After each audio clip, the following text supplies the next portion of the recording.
In class, we talked about sequences, and we worked with some sequences by graphing the terms in the sequence.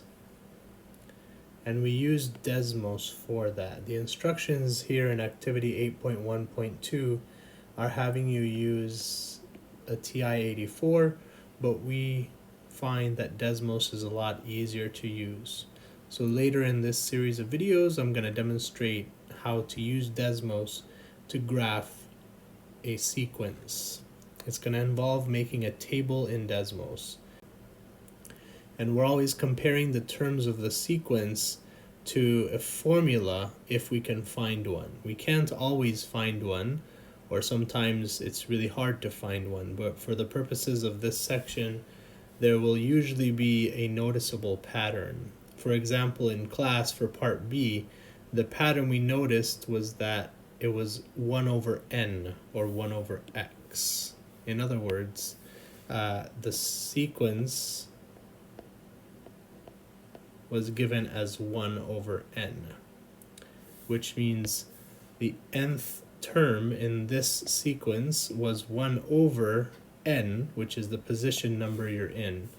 Notice in this example, 1 over 3 is the third element of this sequence, the third term of the sequence. This corresponded with a function, a continuous function, which we graphed. The function f of x equals 1 over x. When we graphed both the sequence and the function together, we saw that they coincided with each other. The sequence was viewed as discrete because it was a bunch of separated points, whereas the function 1 over x is a nice smooth curve with no gaps. We didn't get to part C in class, but this is a task for you to work on your own. Examine each term of the sequence, see if you can determine a pattern, and get a formula that will represent the sequence. So once you've had a chance to try part C on your own, making sure to explain your reasoning, then you'll be ready to continue to the next activity. And these activities are helping us understand the connection between discrete sequences and continuous functions. So activity 8.1.3 is saying in part A, recall our earlier limit work in section 2.8, limits involving infinity. This is kind of just a review question, and even though you might not have used this book in your Calc 1 class, you can still go to section 2.8 and remind yourself, what does it mean for a continuous function f to have a limit L as x goes to infinity? And then in part B, given an infinite sequence of real numbers is a function from the integers to the real numbers. Remember what we talked about earlier in class, which was that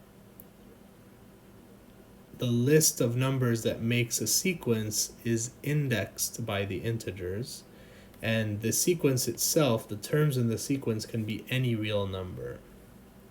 So what they're saying in part B is, assuming that this is a way to think of a sequence, thinking of it as a function from the integers to the real numbers, use part A to try to determine what you think it means for a sequence to have a limit as n goes to infinity.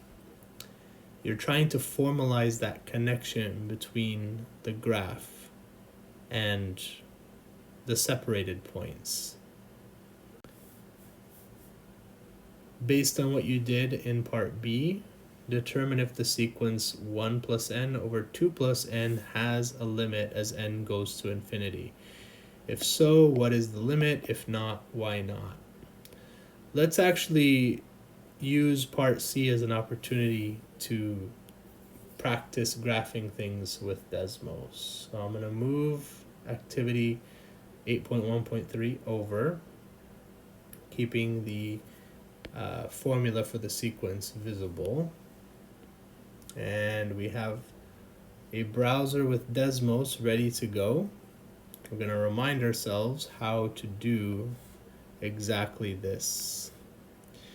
If you'll remember in class, what I was doing was I was making a table in Desmos. And if you didn't catch how I made the table, you can rewind a few seconds and see what I did. The left column will be n, and the right column we're calling s sub n. So to do a subscript on Desmos, you type shift hyphen. In other words, the underscore key. So n, s sub n, great. N is usually going to be 1, 2, 3, 4, 5. So I'll put a bunch of numbers so you can see what's happening. S sub n will be the fraction 1 plus n, 1 plus this number. So how do we do a cell reference in Desmos? Well, it turns out we can't do cell references, at least the way we think. Instead of s sub n, what I'm going to do is I'm going to type this formula into the column up here, and we'll see what happens. I have 1 plus n over 2 plus n, and here we go.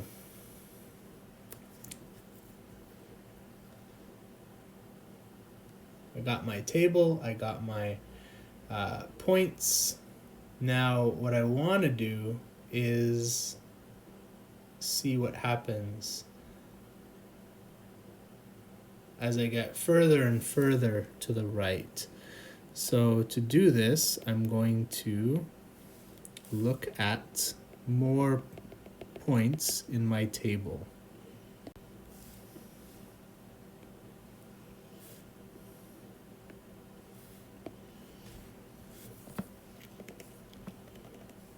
Oops.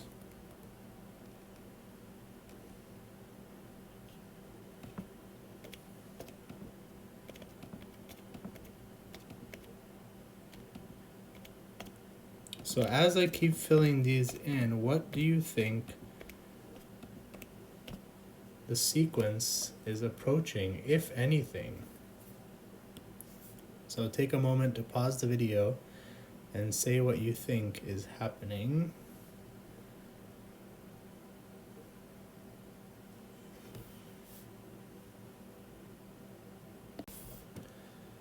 All right, so compare that with the function y equals 1 over